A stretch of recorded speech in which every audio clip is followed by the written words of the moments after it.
జరిగిన ఈ ప్రమాదంలో ఇప్పటికే దాదాపుగా 9 మంది చనిపోయిన పరిస్థితుల మధ్య హాస్పిటల్లో వైద్యం చేయించుకుంటా ఉన్నారు మరో 5 మంది. ఇందులో కూడా ఇంకా ఒకరి పరిస్థితి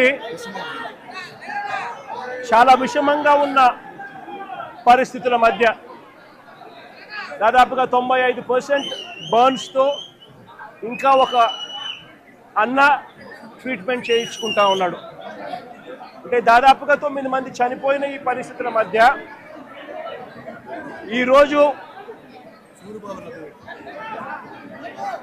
ఇక్కడ ఇలాంటి తరుణంలో మాట్లాడవలసి వస్తూ ఉంది. ఇవాళ కొన్ని సూటిగా ప్రశ్నలు అడుగుతా ఉన్నా. మానవత్వం ఏమాత్రం ఉన్నా కూడా రాష్ట్ర ప్రభుత్వాన్ని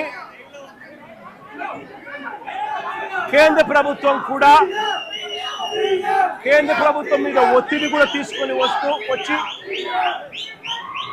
మంచి జరిగించమని చెప్పి రాష్ట్ర ప్రభుత్వాన్ని కూడా గట్టిగా కోరుతా ఉన్న పరిస్థితులు. ఈరోజు అందరం కూడా ఆలోచన చేయాలి.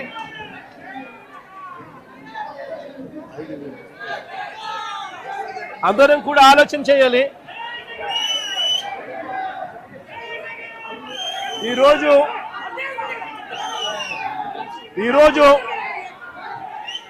స్టీల్ ప్లాంట్లో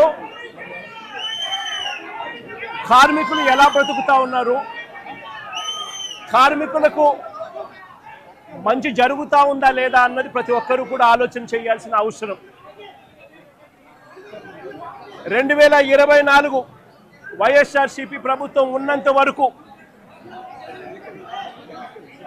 కార్మికులు, స్టీల్ ప్లాంట్ ఎంప్లాయీస్ ఎలా బ్రతికే వాళ్ళు, ఇప్పుడు చంద్రబాబు నాయుడు గారి ప్రభుత్వం వచ్చిన తర్వాత వీళ్ళ కూటమి ప్రభుత్వం అధికారంలో ఉన్న నేపథ్యంలో ఎలా బతుకుతా ఉన్నారు కార్మికులు, ఎంప్లాయీస్ అన్నది అందరం కూడా బేరీజు వేయాల్సిన అవసరం ఉన్న పరిస్థితి. ఒకసారి గమనించినట్లయితే ఇదే స్టీల్ ప్లాంటు ప్రైవేటీకరణ అప్పట్లో ప్రస్తావన వచ్చినప్పుడు వైఎస్ఆర్సీపీ ప్రభుత్వం గట్టిగా దీన్ని ఆపింది. ఇందులో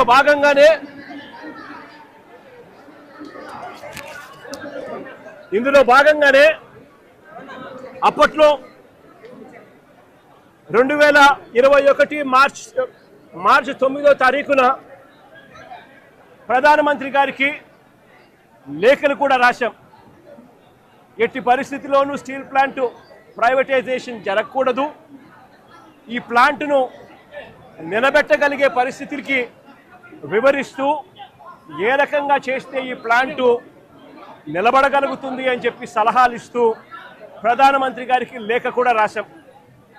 9వ తారీఖున లేఖ రాశాం. అదే మాదిరిగా ఫిబ్రవరి 6 కూడా రెండో లేఖ కూడా రాశాం. ఫిబ్రవరి 6 కూడా రెండో లేఖ కూడా రాశాం. ఫిబ్రవరి 6 మార్చి 9 అది చూపించు.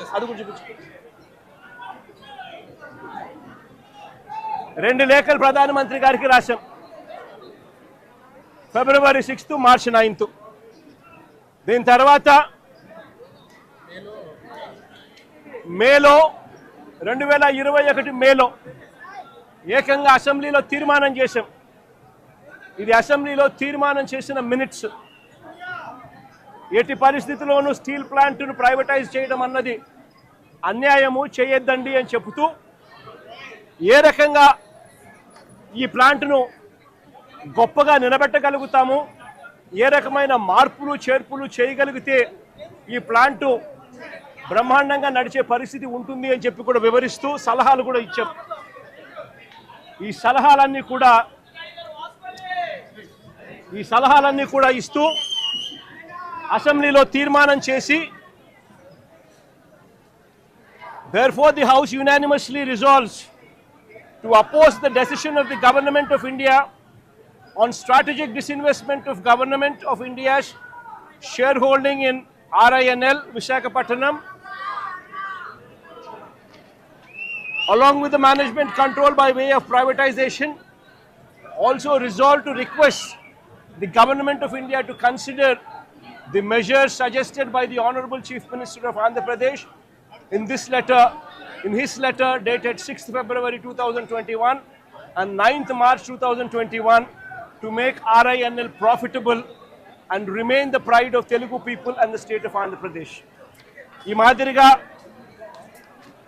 అసెంబ్లీలో తీర్మానాలు సైతం చేసి ప్రైవేటైజేషన్ను అడ్డుకోగలిగాం, ఆపగలిగాం, ఎంప్లాయీస్కు తోడుగా నిలబడగలిగాం. అంతేకాదు ప్రధానమంత్రి గారు విశాఖపట్నం వచ్చినప్పుడు నవంబర్ 12, 2022 సాక్షాత్తు ప్రధానమంత్రి గారి సమక్షంలోనే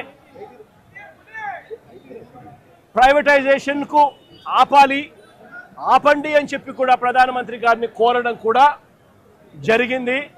పబ్లిక్ మీటింగ్లో ప్రధానమంత్రి గారి సమక్షంలోనే.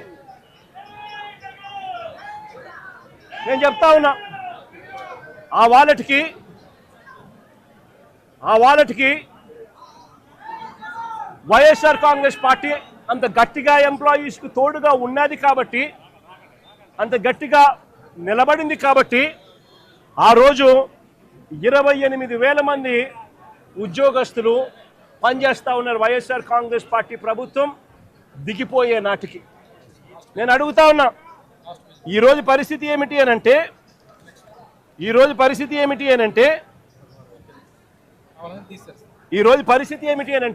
కేవలం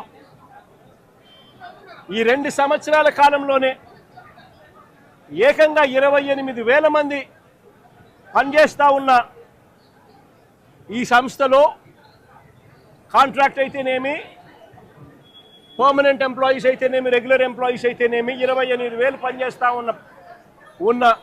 ఉన్న పరిస్థితుల మధ్య 2024 మన ప్రభుత్వం దిగిపోయే నాటికి ఈ 2 ఏళ్లలో ఏకంగా 10,500 మందిని తీసేశారు. కాంట్రాక్ట్ ఎంప్లాయీస్ని 6,500 మందిని తొలగించారు. విఆర్ఎస్ ప్రకటించి బలవంతంగా విఆర్ఎస్ తీసుకునేట్టుగా ఒత్తిడి తీసుకొస్తూ మరో 1,800 మందిని తప్పించారు. రిటైర్ అయిపోయిన వాళ్ళు మరో 2,500 మంది, దాదాపుగా 10,500 మందిని ఈ 2 ఏళ్లలోనే తొలగించడం జరిగింది, తీసేయడం జరిగింది. ఈ రకరకాల కారణాల వల్ల ఈరోజు ఎంప్లాయీ స్ట్రెంత్ కేవలం 17,000కు మాత్రమే 16,000కు మాత్రమే పడిపోయి ఉన్న పరిస్థితులు.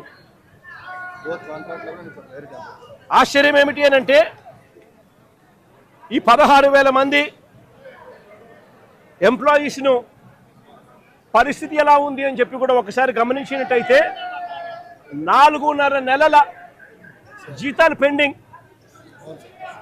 4.5 నెలల జీతాలు పెండింగ్. మరో వంక ఎప్పుడూ చూడని విధంగా, దేశంలో ఎక్కడ జరగని విధంగా మొట్టమొదటిసారిగా ఉద్యోగస్తుల జీతాలు ప్రొడక్షన్ లింక్డ్ ప్రొడక్షన్ లింక్డ్ జీతాలకు ముడిపెట్టారు. అంటే ప్రొడక్షన్ ఈ మేరకు వస్తేనే మీకు ఈ మేరకు జీతాలు వస్తాయి, ప్రొడక్షన్ ఈ మేరకు రాకపోతే మీకు జీతాలు ఈ మేరకు రావు అని చెప్పి మొట్టమొదటిసారిగా ప్రొడక్షన్ లింక్డ్ జీతాలు ఇవ్వడం కూడా ఈ 2 ఏళ్లలోనే మొదలైంది. నిజంగా దేశంలో కూడా ఎక్కడ జరగదు. ఎవరైనా పర్మనెంట్గా ఎంప్లాయీ ఎక్కడైనా ఉన్నా వాళ్లకు జీతం ఎంత ఉంటే అంత జీతం ఇస్తారు. ఇక్కడ మాత్రమే ప్రొడక్షన్ ఇంత ఉంటేనే జీతం మీకు ఇంత వస్తుంది అని చెప్పి చెప్తా ఉన్న పరిస్థితులు ఇక్కడ మాత్రమే చూస్తూ ఉన్నాం. మొట్టమొదటిసారిగా ఈ 2 ఏళ్లలోనే, అంతకు ముందు వరకు వైఎస్ఆర్సీపీ ప్రభుత్వం ఉన్నంత వరకు ఎంప్లాయీస్కి క్వార్టర్స్లో కరెంటు బిల్లు 50 పైసలు మాత్రమే వసూలు చేస్తూ ఉన్న పరిస్థితి. ఈ 2 ఏళ్లలో ఈ ప్రభుత్వం వచ్చిన తర్వాత ఏకంగా కరెంటు బిల్లు యూనిట్కు ₹8.50 పెంచారు. అంటే ఎంప్లాయీస్ క్వార్టర్స్ ఖాళీ చేసి వెళ్ళిపోమని చెప్పి ఎంప్లాయీస్ మీద ఒత్తిడి తీసుకొచ్చి ఇంకొక కార్యక్రమానికి శ్రీకారం చుట్టారు. ఎంప్లాయీస్కి ఎవరికి కూడా ఈ 2 సంవత్సరాల కాలంలో ఇంతవరకు no bonus, no medical facilities, no HRA, no LTC, no LLTC, no leave encashment, no incentives. నిజంగా ఈ మాదిరిగా ఎంప్లాయీస్ను దారుణమైన పరిస్థితిలో ఇవాళ ఇక్కడ ఉద్యోగాలు చేసే పరిస్థితిలోకి వచ్చినారు ఈ 2 ఏళ్లలోనే. ఆశ్చర్యం కలిగించే విషయం ఇంకోటి ఏమిటంటే 11,440 కోట్ల ప్యాకేజ్ ఇచ్చినాము అని చెప్పి నిన్న ఈ మధ్యకాలంలో మంత్రులు వచ్చిన వాళ్ళు చంద్రబాబు నాయుడు గారు సుపుత్రుడు ఇంకా ఇతరాతర మంత్రులు ఎవరైతే వచ్చినారో వాళ్ళంతా కూడా మాట్లాడడం జరిగింది. ఈ 11,440 కోట్ల ప్యాకేజ్ ఏదైతే ఉందో ఈ ప్యాకేజు ఈ కంపెనీలో ఈ స్టీల్ ఫ్యాక్టరీలో మెయింటెనెన్స్ కోసమో లేకపోతే సేఫ్టీ పారామీటర్స్ పెంచడం కోసమో ఎఫిషియన్సీ ఇంప్రూవ్మెంట్ కోసమో తీసుకొచ్చింది కాదు. ఈ 11,440 కోట్ల ప్యాకేజ్ ఇచ్చింది ఎందుకు అని అంటే విఆర్ఎస్ పంపించడం కోసం, జిఎస్టీ బకాయిలు కట్టించుకునే దానికోసం, బ్యాంకు లోన్లు కాస్తో కూస్తో తగ్గించుకునే దానికోసం, దీనికోసం ఖర్చు చేసేందుకు ఈ ప్యాకేజ్ ఇచ్చారే తప్ప దీంట్లో సేఫ్టీ పారామీటర్స్ని పెంచేందుకు కానీ, మెయింటెనెన్స్ కోసం కానీ, ఎంప్లాయీస్ బాగోగుల కోసం కానీ వీటి కోసం కాదు ఇచ్చింది ఈ ప్యాకేజ్. ఇంకా ఆశ్చర్యకరమైన విషయం ఏమిటి అని అంటే ఇప్పుడు జరిగిన ఈ ఇన్సిడెంట్ నిజంగా అన్నిటికన్నా బాధ కలిగిస్తుంది. ఎందుకనంటే ఒక ఘటన జరిగింది. ఆ ఘటన ఎందుకు జరిగింది అని చెప్పి చూస్తే ఈ ఘటన ఎంప్లాయీస్కి సంబంధించి ఎటువంటి దోషము లేదు, ఎంప్లాయీస్ చేసిన తప్పిదం ఎక్కడా లేదు. మరి ఈ ఘటన ఎలా జరిగింది అని అంటే ఈ లిక్విడ్ మెటల్ అనేది ఏదైతే ఉందో అది బకెట్లలో పోసి ట్రాన్స్పోర్ట్ బకెట్లలో పోస్తూ ఉన్న ఈ లిక్విడ్ మెటల్ ఏదైతే ఉందో ఆ లిక్విడ్ మెటల్ అన్నది పొంగి బ్లాస్ట్ అయ్యి దానివల్ల చనిపోవడం జరిగింది. మరి ఎందుకు ఈ పాట్లో పోస్తూ ఉన్న ఈ లిక్విడ్ మెటల్ ఎందుకు బ్లాస్ట్ అయింది అని అంటే మిక్స్ ప్రాబ్లం ఉంది. మిక్స్ సరిగ్గా చేయకపోవడము, రా మెటీరియల్ సరిగ్గా కలపకపోవడము, రా మెటీరియల్లో కాస్తో కూస్తో ఇన్ఫీరియారిటీ ఉండడము, వాటిని సరిగ్గా కలపకపోవడం వల్ల రా మిక్స్లో ప్రాబ్లం వల్ల ఈ బ్లాస్ట్ అనేది ఈ రిన్సింగ్ సమస్యలు వీటి అన్నిటి వల్ల ఎంప్లాయీకి అనేది ఎక్కడ తప్పు లేకపోయినా కూడా బ్లాస్ట్ జరిగి ఈ ఇన్సిడెంట్ చోటు చేసుకుంది. నేను అడుగుతా ఉన్నా, ఇలాంటి ఘటనలో మానవత్వం చూపించాల్సిన చోట, హ్యూమానిటీ చూపించాల్సిన చోట ఈ రాష్ట్ర ప్రభుత్వాలు, ఈ కేంద్ర ప్రభుత్వాలు వీళ్ళు స్పందిస్తూ ఉన్న తీరు నిజంగా నిజంగా అమానవికంగా ఉంది, మానవీయంగా కూడా లేదు. ఆలోచన చేయమని అడుగుతా ఉన్నా నేను. ఇక్కడే ఇంకొక విషయం కూడా చెప్పాలి. ఇక్కడ నా పక్కనే పేరేం పేరమ్మా? మీ పేరేం పేరు? నా పక్కన ఇక్కడే భాగ్యశ్రీ అని ఓ బాధితురాలు. ఈ బాధితురాలు వాళ్ళ నాన్న పెంటయ్య అన్న. ఇది జరిగి 14 నెలల కిందట జరిగింది. ఇది 14 నెలల కిందట ఇక్కడే ఇదే ఫ్యాక్టరీలోనే ఈ మాదిరిగానే ఘటన జరిగిన పరిస్థితుల మధ్య పెంటయ్య అన్న చనిపోవడం జరిగింది. పెంటయ్య అన్న ఎంప్లాయీ నెంబర్ ఫోటో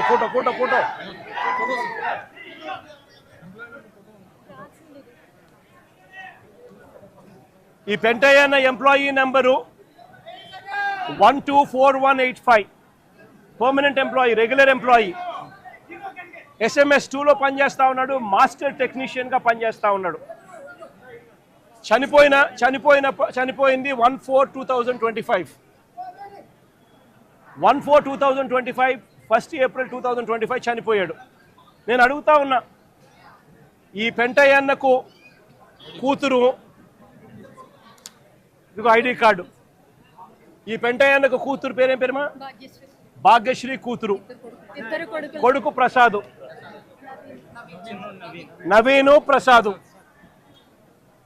చనిపోయినప్పుడు ఉద్యోగాలు ఇస్తామన్నారు, నెలలోనే ఉద్యోగం ఇస్తామన్నారు, పిల్లలకు కాంపన్సేషన్ ఇస్తామని చెప్పినారు. ఇంతవరకు కాంపన్సేషన్ ఇవ్వాల, ఇంతవరకు జాబ్ లేదు. జాబ్ అడిగితే, కాంపన్సేషన్ అడిగితే నిర్దాక్షిణ్యంగా ఫైల్ పోయింది అని చెప్తా ఉన్నారు. నిజంగా ఆలోచన చేయమని అడుగుతా ఉన్నాం. ఇంత నిర్దయగా ప్రభుత్వాలు వ్యవహరించడం ధర్మమేనా అని అడుగుతా ఉన్నా.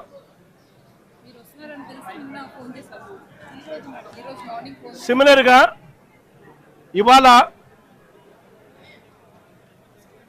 ఇవాళ జరుగుతూ ఉన్న ఘటనలో దాదాపుగా ఇప్పటికే 9 మంది చనిపోయారు. దాదాపుగా మరో 5 మంది హాస్పిటల్లో వైద్యం పొందుతూ ఉన్నారు. ఈ 5 మందిలో కూడా ఒకరి పరిస్థితి విషమంగా ఉంది. వీళ్లకు కాంపన్సేషన్ విషయంలో నిన్న చంద్రబాబు నాయుడు గారి సుపుత్రుడు ఆయన మాట్లాడిన మాటలు చూస్తే నిజంగా నాకు ఆశ్చర్యం అనిపిస్తుంది. మానవత్వం అన్నది ఎవరికైనా ఎక్కడైనా కానీ కొద్దో గొప్ప ఉండాలి కదా, ఇలాంటి మనుషులు కూడా ఉంటారా అనిపించింది. నిజంగా ఆయన అంటాడు 1,72,00,000 ఇస్తా ఉన్నాము అని చెప్పి. నాకు ఆశ్చర్యంగా నేను అడుగుతా ఉన్నా, అయ్యా లోకేష్ గారు, ఈ 1,72,00,000లో మీరు ఏదైతే మాట్లాడుతూ ఉన్నారో ఆ ఎంప్లాయీస్కు రైట్ఫుల్గా వాళ్ళకి రావాల్సిందే కదయ్యా నువ్వు ఇస్తూ ఉన్నావు, ఎక్స్ట్రా నువ్వేమి ఇస్తూ ఉన్నావు అని చెప్పి నేను అడుగుతా ఉన్నా. ఈ ఎంప్లాయీస్కి రావాల్సిన గ్రూప్ ఇన్సూరెన్స్ అయితేనేమి, ప్రావిడెంట్ ఫండ్ అయితేనేమి, గ్రాట్యుటీ అయితేనేమి, రిస్క్ ఇన్సూరెన్స్ అయితేనేమి, వీటి నేపథ్యంలో 1.45 crores వాళ్ళకే రావాల. ఆ తర్వాత కంపెనీనే మరో 25 లక్షలు ఇస్తూ ఉంది. అది కూడా విశాఖపట్నం స్టీల్ ప్లాంట్ కంపెనీయే ఇస్తూ ఉంది.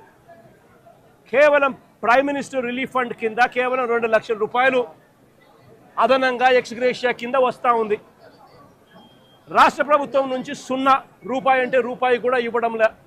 మరి నేను అడుగుతా ఉన్నా, ఇక 1.72 crores ఇంకొకటి నువ్వు ఇచ్చేదేందయ్యా బోడీ అని అడుగుతా ఉన్నా.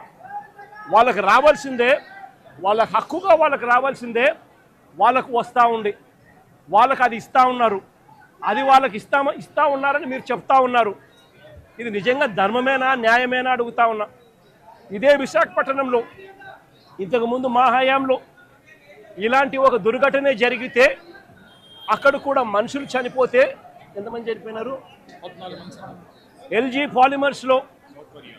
పాలిమర్స్లో అప్పట్లో కూడా ఒక దుర్ఘటన జరిగి 14 మంది అప్పట్లో చనిపోయిన ఘటన జరిగితే రాష్ట్ర ప్రభుత్వం ఎలా స్పందించింది? వెంటనే ముఖ్యమంత్రి ఇక్కడికి వచ్చి, అంటే జగన్ ఇక్కడికి వచ్చి ఏకంగా ₹1 కోటి చనిపోయిన కుటుంబాలకు ఇచ్చి ఆదుకున్న పరిస్థితులు బహుశా దేశ చరిత్రలో ఎక్కడా కూడా జరగలేదేమో. ఒక్క ఆంధ్ర రాష్ట్రంలో జగన్ ముఖ్యమంత్రిగా ఉన్నప్పుడు చోటు చేసుకున్న ఘటన. ఏకంగా ₹1 కోటి వాళ్ళకి ఇచ్చి ఆ కుటుంబాలకు తోడుగా ఉండి ఆ వాళ్ళ సభ్యులు చనిపోయిన వాళ్ళకు ఉద్యోగాలు కూడా మళ్ళీ ఆ కంపెనీలో ఇచ్చేట్టుగా వైఎస్ఆర్సీపీ ప్రభుత్వం అప్పట్లో అడుగులు ముందుకు వేసి చేయించింది. నేను అడుగుతా ఉన్నా, ఈరోజు ఈ ప్రభుత్వం, చంద్రబాబు నాయుడు గారి ప్రభుత్వం స్పందిస్తూ ఉన్న తీరు నిజంగా ఎంత అన్యాయంగా ఉంది అని ఒక్కసారి మనస్సాక్షిని అడుక్కోండి మీరు అని చెప్పి నేను కోరుతా ఉన్నా. ఈ ప్రభుత్వాన్ని గట్టిగా డిమాండ్ చేస్తూ ఉన్నాం. వాళ్ళకి రావాల్సింది వాళ్ళకి ఇప్పించడంలో నీ గొప్పతనం ఏమీ లేదయ్యా.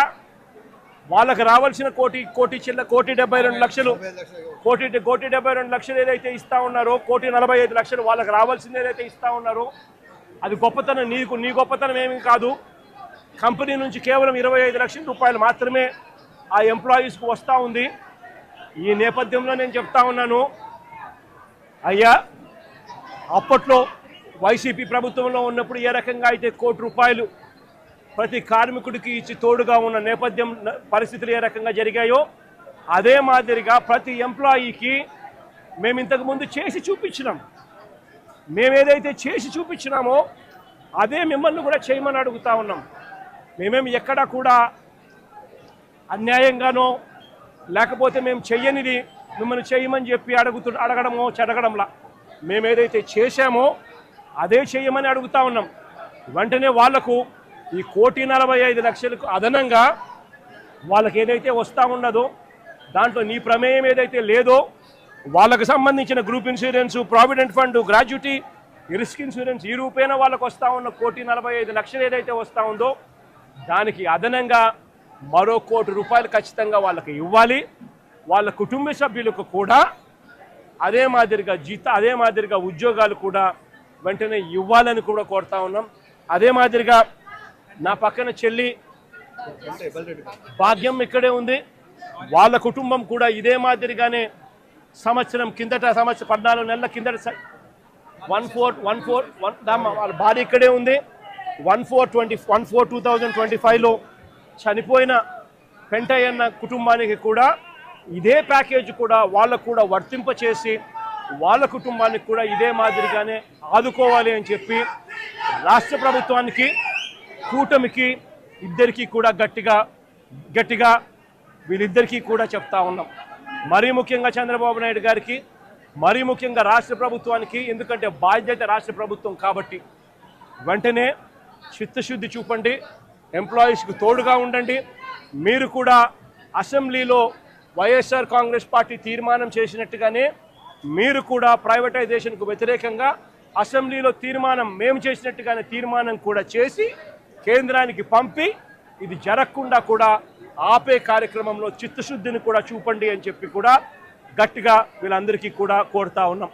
ఇదొకటే కాదు, మేము ఇంత అడుగుతా ఉన్నా కూడా చంద్రబాబు నాయుడు గారి ప్రభుత్వంలో ఎక్కడైనా మానవత్వం లేక ₹1,00,00,000 ఇవ్వాల్సిన చోట వాళ్ళకు ఇవ్వని పరిస్థితి ఎక్కడైనా ఉంటే మాత్రం ప్రతి బాధితుడికి చెప్తా ఉన్నా, ప్రతి అక్కకు, ప్రతి చెల్లెమ్మకు, ప్రతి బాబుకు చెప్తా ఉన్నా, బాధపడాల్సిన పనుల కొంచెం ఓపిక పట్టండి.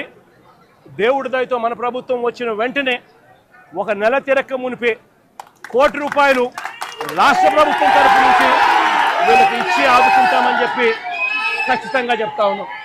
అందులో మీకు కూడా ఉంటారు తల్లి, అందులో మీ కుటుంబాన్ని కూడా ఖచ్చితంగా అది వర్తింపజేసేట్టుగా కూడా చేస్తామని కూడా చెప్తా ఉన్నా. కాబట్టి అందరం కూడా మానవత్వం చూపాలి అని చెప్పి, మానవత్వం చూపుతూ ఆదుకోవాలని చెప్పి ఈ రాష్ట్ర ప్రభుత్వాన్ని గట్టిగా కోరుతా ఉన్నాం.